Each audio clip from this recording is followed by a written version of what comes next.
Hola, ¿cómo están todos? Mi nombre es Jerry del Peso. Soy estudiante de la Universidad Estatal Península de Santa Elena de la carrera de Ciencias en la Educación, Ciencias de la Educación e Idiomas.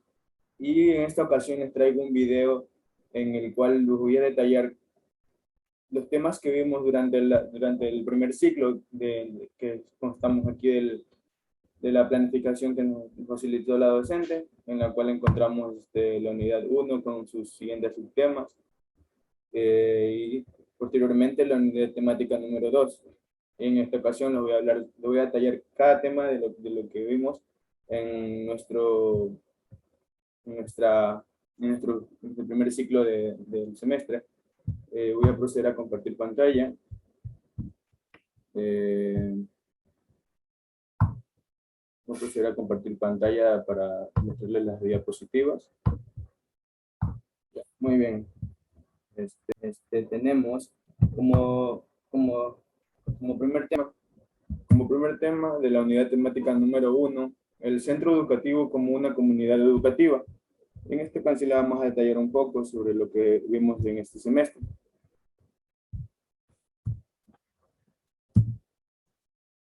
Organización escolar y cultura empírica de la escuela. Bien, todas las instituciones y la escuela no es precisamente una sección, se caracterizan por vivir diversos tipos de conflictos de distinta índole y de diferente intensidad. Hasta tal punto de que bajo la aparente imagen de conflictividad, la cotidianidad de los conflictos se presenta como un proceso y una de las características centrales y definitorias de los centros educativos son los conflictos entre los profesores, conflictos entre profesores y alumnos, conflictos entre profesores y padres de alumnos, los conflictos entre profesores y la dirección del centro, conflictos entre alumnos, conflictos entre padres, conflictos entre el centro como tal y la administración educativa, etcétera. Bueno, esto contribuye a una pequeña muestra de nuestros centros educativos y que ineludiblemente prueban la evidencia empírica de la naturaleza conflictiva de las escuelas. Bien, la organización escolar, la cultura empírica de la escuela más se basa en la experiencia, en las experiencias vividas, por decirlo así, en tales cambios, como por ejemplo les digo yo, que cuando yo estaba en escuela y colegio, bueno, cuando estaba de alumno en bachillerato, todas las cosas eran completamente distintas. Al momento en escuela solamente nos daba un profesor, nos daba una clase, y en cambio en el colegio ya recibíamos distintos profesores que nos daban su materia, y obviamente existían este tipo de conflictos. Más que nada, este tema se basa en la realidad empírica. Ya, tenemos como siguiente punto la escuela como hecho cultural. La escuela cultural es una escuela de pensamiento valorizada por la cultura, posibilitadora del cambio para una nueva vida escolar y potenciadora de los valores culturales, étnicos y humanos. La escuela como hecho cultural más que nada se basa en verlo de una manera de creencias populares, por así decirlo. Esto viene detallado también. Yo también le voy a encontrar una experiencia que tuve entre cuando estaba estudiando. Recuerdo que antes se manifestaban un poco los hechos culturales en las escuelas. ¿Por qué? Porque más se basaban en las fiestas populares del pueblo, que en cambio cuando entré al colegio ya existían un poco más de, un poco más de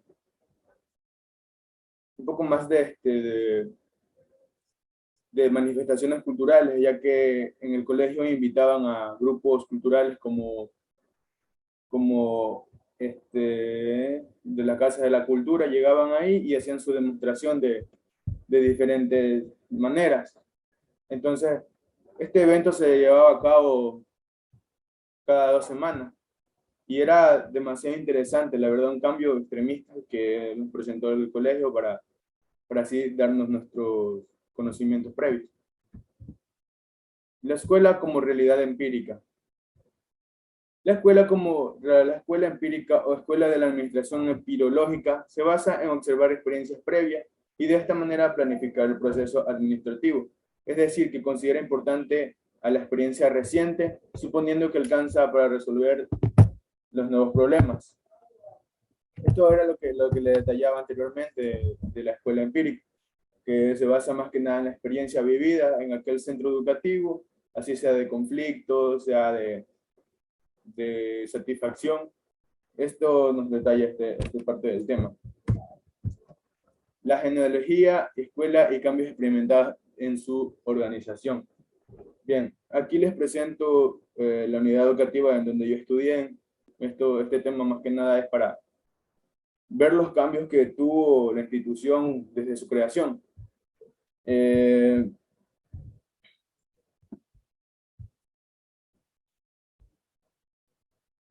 Ya.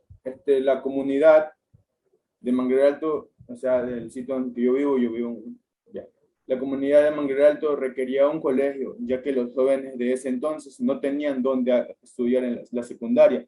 Y es así como la Junta Parroquial de Manguera Alto en el año de 1972, formada por el señor Julio Cueva, Valareso, presidente, y los señores Kiko Arce, Luis Fornel, Flavio Orrala Lainez, Francisco Muñoz, Gonzabay, Fausto Rodríguez y el coronel Hidrobo, entre otros. Vieron la necesidad de crear un colegio. Una vez organizados, elaboraron un oficio al Ministerio de Educación, en donde el señor Fernando Dobronsky Ojeda dio una propuesta favorable, la cual fue entonces fue cuando volvieron a reunirse en la tarde del 10 de agosto de 1980, los señores Francisco Muñoz y Fausto Malavé, para formar una junta de acción cívica pro mejoras para Manguera Alto, con la asesoría del juez consulto Fernando Ferro Torres, quien empezó con la campaña de crear un colegio para la parroquia Manguera Alto. Cabe destacar que esta es una breve historia de lo que fue la fundación del colegio en donde yo estudié, en la cual solamente cuentan con 3 especialidades, que es turismo, pesca y agronomía. Yo estudié turismo y para qué decirle que la experiencia vivida en aquel entonces fue muy gratificante para mí, me ayudó demasiado en mis estudios y así. Organización cultural material de la escuela. La cultura material de la escuela es para los etnohistoria el registro o catálogo de experiencias que conducen a la producción de los objetos en que se concretiza dicha cultura y que es obra de los pares que integran la corporación en que se socializa el oficio del maestro. Es así como la cultura organizacional determina las ideas de lo que es importante para los sujetos en una institución escolar, respecto a creencias, costumbres, rituales, rutinas, estilos, interacciones, formas de gestión, comportamientos sociales y negociaciones, etc. Incuestionable el interés de la búsqueda de soluciones para convertir a las instituciones educativas en organización bien estructurada. Su fundamento es que la realidad es una entidad cierta y observable, susceptible a ser organizada. Como siguiente punto tenemos espacios, tiempos, orden y disciplina. En este tema, la relación que se establece entre el alumno y el propio espacio, es decir, cómo se sienten nuestros alumnos en nuestra institución mediante todo lo que les rodea, por así decirlo, el aula, qué sé yo, el mini parque de juegos en la escuela, o el bar donde se consumen los alimentos.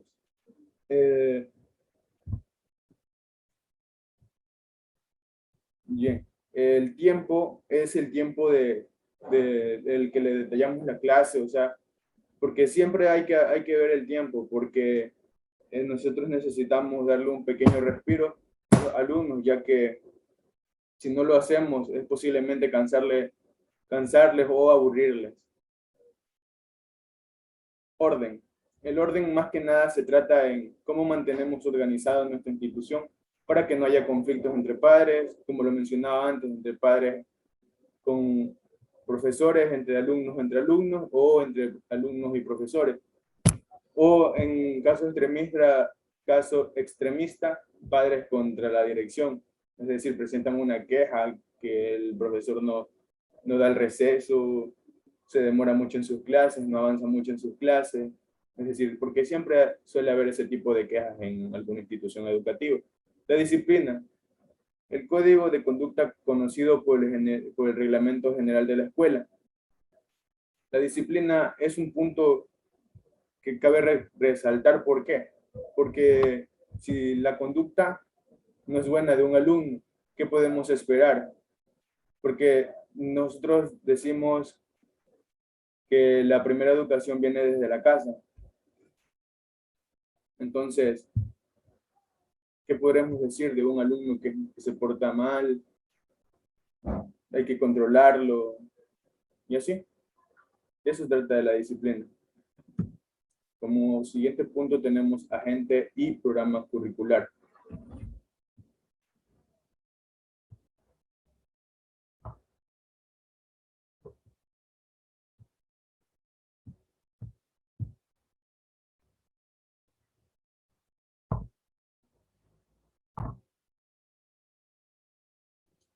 Bien, este tema se trata comienza desde lo más alto, por decir decirlo, los coordinadores son los que nos crean el currículo a los docentes para así facilitarles la manera de dar su clase.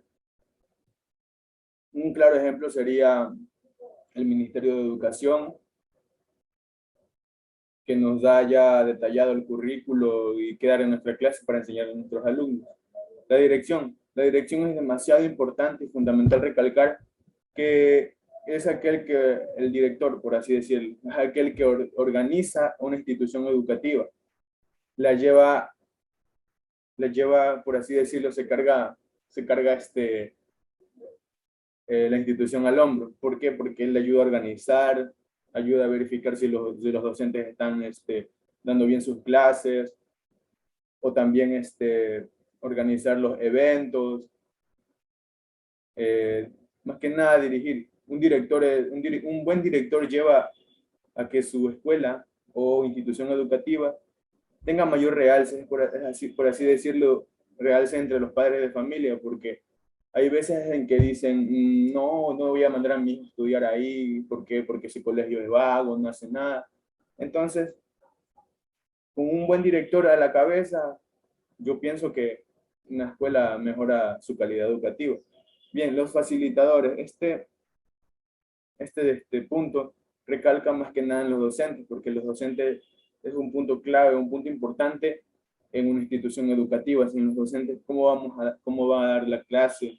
No vamos a dar una clase a una institución.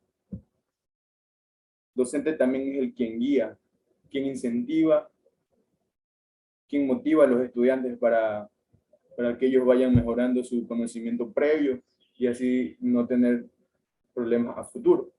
Los estudiantes es el conjunto al que se le va a educar.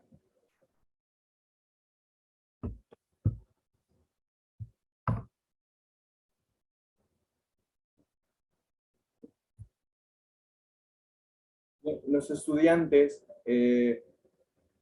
es el ente que una institución educativa tiene para hacer fluir, es decir, en lo que mueve, por qué lo hacen, por qué educan los docentes y así.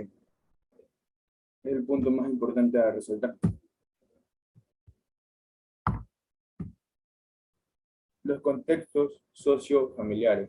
El contexto sociofamiliar es un predictor del desarrollo cognitivo en los primeros años, durante los primeros años del desarrollo infantil de la vida de un niño o niña. La familia constituye uno de los ámbitos que más influye en su desarrollo cognitivo, personal, emocional y socioafectivo. Como ya lo mencionaba antes, la primera educación viene de la casa, porque allí aprendemos valores, aprendemos el valor del respeto, muchos valores morales, lo cual hacen que una persona que entre en una institución o algún niño que entre en una institución de muchas impresiones buenas o malas. Ya, aquí ya pasamos a la unidad temática número 2, que es la construcción de la organización escolar como campo de conocimiento. Antes de empezar a la unidad temática número 2, quiero dar un punto a resaltar al contexto sociofamiliar, ya que depende de ello que nuestros alumnos vayan actuando de manera mejor en un centro educativo, por así decirlo. El contexto sociofamiliar tiene demasiado que ver en lo que data de la personalidad de cada estudiante. Bien, como siguiente punto tenemos el concepto de la organización escolar, origen y evolución.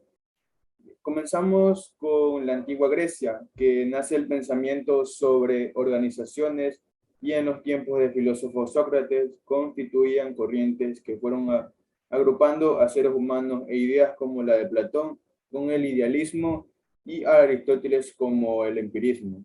Luego seguimos con Persia y Arabia en el siglo VI y IX, que tuvieron instituciones de investigación para el estudio de las ciencias y el lenguaje. Luego seguimos en el siglo IX, que Carlos Magno llevó a Inglaterra clérigos y educadores para desarrollar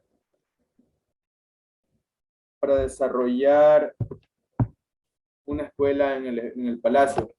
El rey también llegó como el rey Alfredo promovió instituciones educativas en Inglaterra que eran controladas por los monasterios, es decir, las iglesias.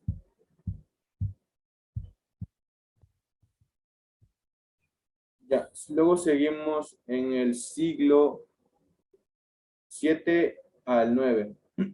La presencia de los musulmanes en la península ibérica hizo que Córdoba un destacado centro para el estudio de la filosofía, las ciencias y las matemáticas. Durante la Edad Media, ideas del escolastismo se impusieron en el ámbito educativo de Europa Occidental.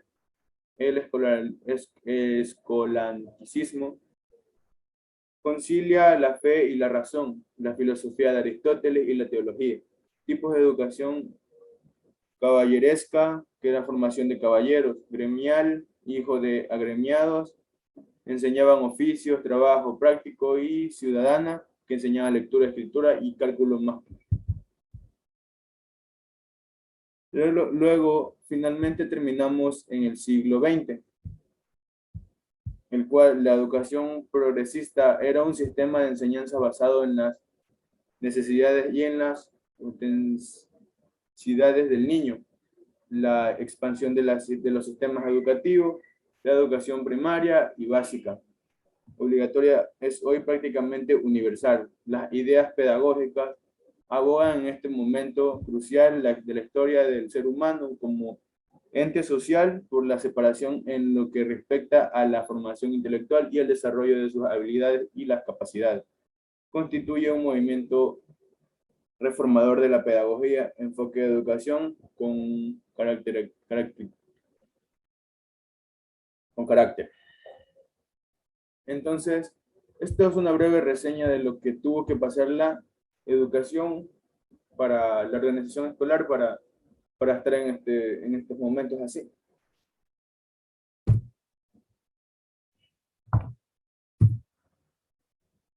La organización, como siguiente punto tenemos las organizaciones educativas.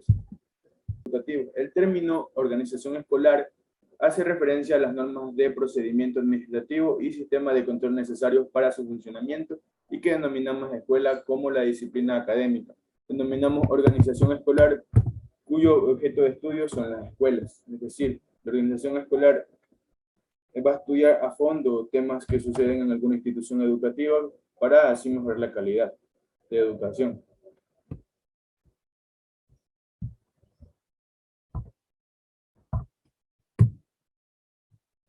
Siguiendo así, tenemos las organizaciones educativas, que se concentran en 5 puntos, que son rígidas o dinámicas, autogestionarias, congestionarias, participativas y autocráticas.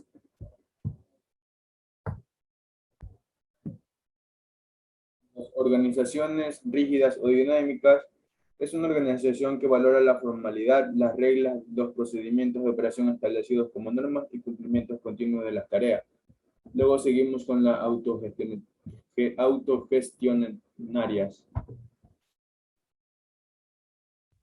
Organizaciones autogestionarias constituidas por iniciativa de los pobladores que buscan contribuir al desarrollo integral de la sociedad, resolver problemas de índole social, económica y cultural, para mejorar así las condiciones de vida de sus integrantes. Y aquí, como estamos hablando de educación, sería mejorar la calidad educativa.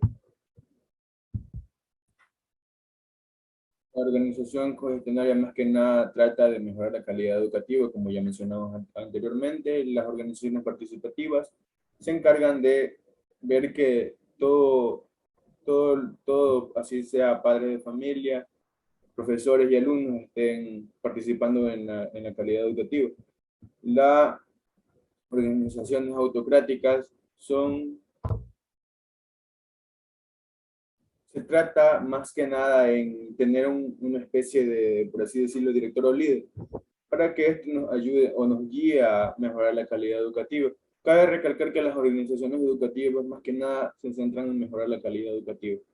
Como siguiente punto, tenemos bases teóricas para el análisis de las organizaciones escolares, en el cual encontramos fines, objetivos y propósitos que orientan a la actividad, un grupo de personas con relaciones interpersonales ordenadas, realización de funciones que tiendan a unos fines determinados y búsqueda de procedimientos que faciliten su eficacia y racionalidad.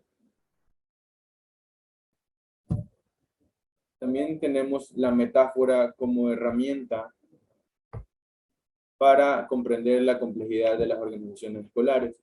Una forma interesante para comprender las organizaciones escolares es utilizando la metáfora. Ella nos adentra al mundo subjetivo de los sujetos y nos revela un modo de pensar y un modo de ver que traspasa el cómo comprendemos nuestro mundo en general. Existe un tipo de metáfora que es la metáfora ontológica, la cual se caracteriza en un fenómeno, una situación, un estado, comparándolo con una entidad, un recipiente o una sustancia. La metáfora como herramienta para comprender la complejidad de las organizaciones escolares, más que nada es un modo que nos revela un nuevo modo de pensar o un nuevo modo de ver las cosas. Así, por así decirlo, por ejemplo, tenemos un grupo de alumnos. Tenemos que hacerle ver de nuevas maneras, hacerlos pensar de una manera en la cual su mente trabaje mucho, y así vamos a poder mejorar la calidad educativa. Como siguiente punto, tenemos la organización escolar como área de investigación y conocimiento, en el cual encontramos las teorías clásicas de la organización y otros paradigmas. Como tenemos el método del espíritu de la ardilla, el cual es el desarrollo de metas, énfasis en los valores, y también tenemos el estilo del castor, que trata de mantener el control para alcanzar una determinada meta. Y también tenemos el estilo del ganso, que es una motivación y progreso. El método del espíritu de la ardilla es el que todos tenemos que proponer, porque siempre va a haber, vamos a desarrollar nuestros objetivos o metas enfocados en los valores. Y también en el estilo del castor se trata de mantenernos ahí constantemente para alcanzar nuestra dicha meta. Por así decirlo, nos queda grabado, tenemos en nuestra cabeza la meta de ser el mejor de la clase. Entonces, tenemos eso en la cabeza y estamos ahí pendientes de todo lo que sucede para así poder lograr nuestro objetivo. El estilo del ganso es la motivación y progreso, que es más que nada se trata de motivarnos a nosotros a seguir para así cumplir nuestra meta o nuestro objetivo a alcanzar. Tenemos también modelos de la cultura organizativa de los centros educativos. Es el conjunto de actividades compartidas entre los miembros de la institución educativa. Sus conocimientos, creencias, mitos, sentimientos, palabras, comportamientos y acciones. Cabe recalcar que en una institución educativa siempre está de por medio de la inclusión. Es decir, la inclusión trata de no dejar a nadie afuera en el proceso, sino más bien incluirlo. Y por eso se comparten las creencias o los mitos, sentimientos o palabras de comportamiento. Entonces, las instituciones educativas siempre tratan de incluir a cada persona en el proceso. Ya. Como último tema tenemos los enfoques los enfoques políticos de la organización escolar, el cual tenemos principalmente el enfoque científico, racional o paradigma estructural, el enfoque sociocrítico o sociocientífico o paradigma político, el enfoque interpretativo, simbólico o paradigma cultural. En el enfoque científico racional o paradigma estructural, es incuestionable el interés por la búsqueda de las soluciones para convertir a las instituciones educativas en organizaciones bien estructuradas. Su fundamento es que la realidad es una entidad cierta y observable, susceptible a ser organizada. El enfoque sociocientífico o paradigma político se fundamenta en la crítica social como un marcado carácter autorreflexivo, que considera que el conocimiento se construye siempre por interés que parten de las necesidades de los grupos y pretende la autonomía racional y liberadora del ser humano. Y por último tenemos el enfoque interpretativo, el cual este paradigma se trata de comprender las dinámicas culturales de las organizaciones desde el significado propio de cada individuo. La transmite a través de los procesos de socialización organizacional. Bien, y ya acabamos de ver todos los temas que vimos en el primer ciclo. Quiero agradecerles a ustedes por prestarme la debida atención. Muchas gracias.